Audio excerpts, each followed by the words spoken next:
Donc, Minutes. voilà, donc bonjour à tous. Donc, c'est ici mon sujet de mémoire de l'année dernière, donc la place du percussionnaire au soins intensifs. Donc, le percussionnaire, aujourd'hui, hors soins intensifs, il n'est pas recommandé en première intention, donc en routine, mais plutôt après échec du traitement standard. Donc, au niveau des évidences qui sont trop faibles, on ne peut pas encore aujourd'hui le recommander. Cependant, aux soins, une des priorités, ça va être aussi euh, l'insuffisance respiratoire et la normalisation du pH. À savoir aussi que les techniques de clearance respiratoire et de mobilisation jouent un rôle important contre les complications pulmonaires qui vont être la désintégration, le temps ventilé, les infections, le taux de mortalité, la durée de séjour. Et alors, mis en parallèle, la question s'est posée, ben, tiens, le percussionnaire, en tant que technique de clearance respiratoire, quelle place il peut avoir dans le soins intensif? Et donc, ça a mené à cette revue de la littérature, dont l'équation de recherche que vous avez ici a été mise dans 4 bases de données qui sont PubMed, Scopus, Embase et Cochrane. La revue a suivi du coup les critères Prisma et elle a été inscrite dans Prospero au tout début pour éviter tout doublon d'études. Les critères d'inclusion de ces études étaient principalement au niveau de l'intervention, que ça devait être une technique de clearance respiratoire par IPV ou de mode de ventilation par IPV. On verra que c'est très peu décrit, enfin c'est utilisé dans très peu d'études, mais c'est légèrement décrit.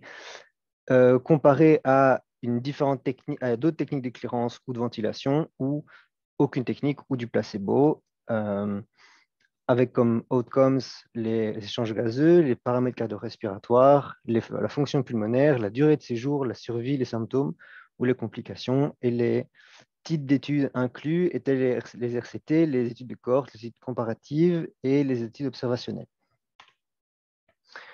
Vous remarquez ici que 112 études après la première recherche sont sorties et au fur et à mesure, et en sortant de l'entonnoir, 7 études ont été incluses pour la synthèse qualitative des résultats. Dans ces 7 études, on avait 3 études qui ont analysé l'exacerbation aiguë PPCO, une étude qui a travaillé sur les patients trachéotomisés, 2 études sur l'IPV chez les patients post-intubation, et une seule étude qui, elle, a pris en compte les patients aux soins qui étaient indiqués pour l'IPV et qui l'ont reçu.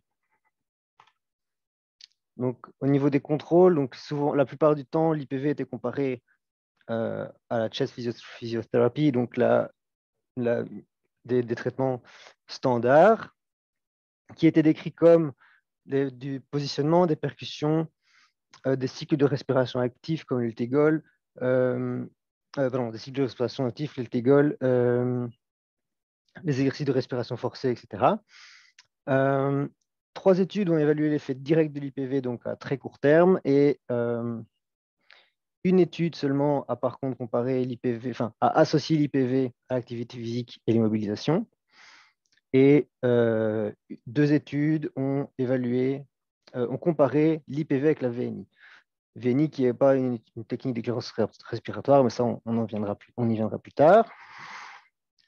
Les, donc la validité interne des études a été évaluée par l'échelle Pedro pour les RCT, qui était au nombre de 4, avec un score moyen de 5,5 sur 10, qui est un score modéré.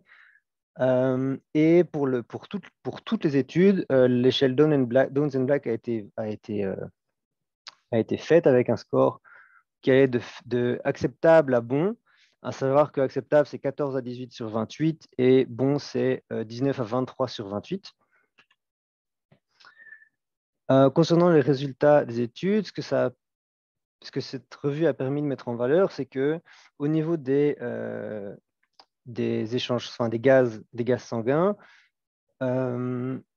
l'IPV est aussi efficace que la VNI pour ce qui est de la diminution, enfin de l'amélioration du pH et de l'amélioration du rapport, enfin de la PaO2 et de la PaCO2.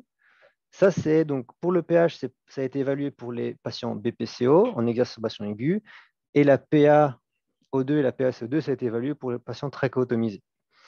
À côté de ça, cependant, l'IPV chez les patients quand ça a été évalué chez les patients post-intubation, l'IPV a le même effet.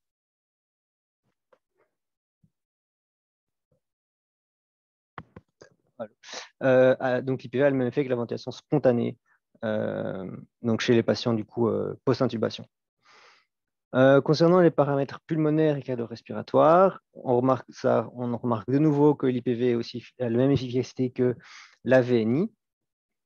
Concernant la baisse de fréquence respiratoire, la baisse de fréquence cardiaque, la baisse du peak expiratory flow limitation, de l'airway oxygen pressure et de la diminution du travail diaphragmatique. Cependant, ça n'a pas été évalué pour les patients trachéotomisés et les patients indiqués pour l'IPV, donc dans la seule étude qui a pris tous les patients qui ont reçu l'IPV. Concernant le risque d'infection, là, ce qui en ressort, c'est que l'IPV semble plus efficace que la kinésithérapie respiratoire ou pas de kinésithérapie respiratoire.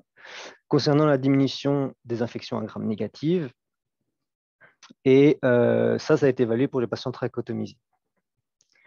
Concernant le temps de séjour, l'IPV est aussi plus efficace que la kinésithérapie respiratoire, mais elle reste avec un effet similaire à la VNI pour les patients en exacerbation aiguë PPCO et dans l'étude qui a pris tous les patients qui ont reçu la VNI. De nouveau, ça n'a pas été évalué pour les patients trachéotomisés et en post-intubation. Au niveau de la discussion, ce qu'il en ressort, c'est que les résultats montrent quelque chose qui semble assez prometteur au niveau effectivement des échanges gazeux, des paramètres cardio-respiratoires, des infections pulmonaires et du temps de séjour. Mais le peu d'études qui ont été mises, qui ont été incluses, et le manque de qualité fait que ça peut de nouveau toujours pas être recommandé en routine. Effectivement, des échantillons qui sont très faibles. Il y a une seule étude qui a inclus plus de 50 participants. On a peu de situations pathologiques qui ont été investiguées. Ici, on en a 3. On a le BPCO, enfin l'exacerbation aiguë.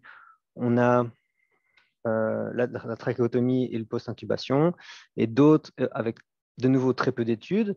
Et d'autres situations cliniques qui sont fréquentes aux soins intensifs comme la RDS ou la pneumonie devraient être plus investiguées aussi. Enfin, devraient être investiguées aussi. Concernant la VNI, ben de nouveau, c'est comme je vous disais tout à l'heure, ce n'est pas reconnu comme une technique de clairance respiratoire, mais comme une technique de ventilation. Et alors, au niveau de la tolérance du percussionnaire, ça n'a pas été décrit dans aucune de ces études. Cependant, IDCAL en 2012, eux, ont démontré que le percussionnaire était safe, faisable et bien toléré chez les patients aigus aux soins intensifs. Donc, a priori, cette question-là serait en partie répondue, même s'ils expliquent que ça nécessite plus d'investigation. Un autre point aussi était que la quasi-totalité des études nécessitait une stabilité hémodynamique pour pouvoir être inclus dans l'étude. Ce qui limite aussi évidemment le nombre de patients aux soins intensifs qu'on rencontre, car il y en a évidemment qui sont instables dynamiquement, et donc il faudrait aussi pouvoir inclure à terme ces patients dans les études. Donc la VNI, le percussionnaire a aussi démontré un effet à court terme et à long terme donc sur les échanges gazeux et la saturation, mais rien ne montre si c'est dû au recrutement pulmonaire ou à la clearance des voies respiratoires, ou les deux. Donc à terme, de nouveau, pareil, ce sera intéressant de pouvoir arriver à dissocier un petit peu ces deux effets. Et alors, on a un effet, donc, comme on l'a vu, prometteur sur les infections. Et j'aimerais préciser aussi qu'au niveau de la durée de séjour, qui est assez rarement objectivée et recherchée, elle nécessite quand même plus d'études, surtout par rapport au rapport avec la kiné.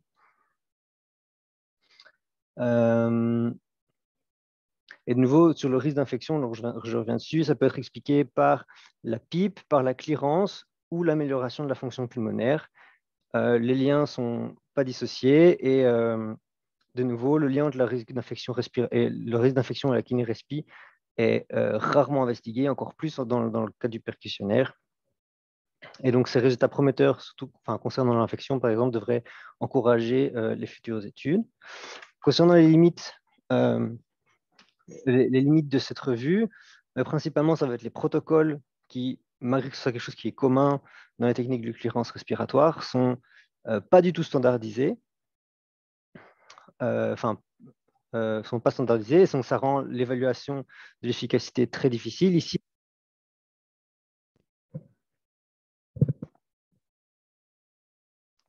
ici dans ce cas-ci, le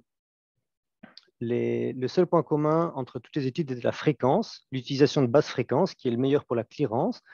Cependant, on sait aussi que le rapport inspiration-expiration, qui est, lui, est primordial pour la mobilisation des sécrétions, n'était défini que dans 2 études. Donc, ce n'est pas du tout assez. Et alors, au niveau des études, donc on a un très faible nombre de patients total inclus, on a avec 176 patients. Et alors, au niveau qualité et validité, les échelles Pedro et Blacks sont faibles, on a très peu d'études. Et donc, c'est très compliqué de pouvoir amener des conclusions là-dessus. Du coup, ce qu'il en sort, c'est que le terrain doit être plus développé, avec des études plus larges, des études plus standardisées et de meilleure qualité. Dans cette optique-là de protocole, dans cette optique-là de protocole, il y a, j'ai plus le nom, donc il y a une étude ici en 2012 qui a démontré en fait l'influence de la fréquence du percussionnaire. Donc en fait, la fréquence influence la pression et le flux d'air généré par l'IPV. Et d'autres études dans ce genre-là permettront justement de comprendre mieux les différents paramètres et de pouvoir appliquer des protocoles plus spécifiques aux différentes pathologies qu'on peut rencontrer. En conclusion, du coup, les effets de l'IPV paraissent quand même prometteurs au niveau des échanges gazeux, de la durée de séjour aux soins intensifs et des risques d'infection. Cependant, le manque d'évidence ne permet pas de le conseiller en routine, mais plutôt comme éventuellement un adjuvant à la kinésithérapie classique. Voilà.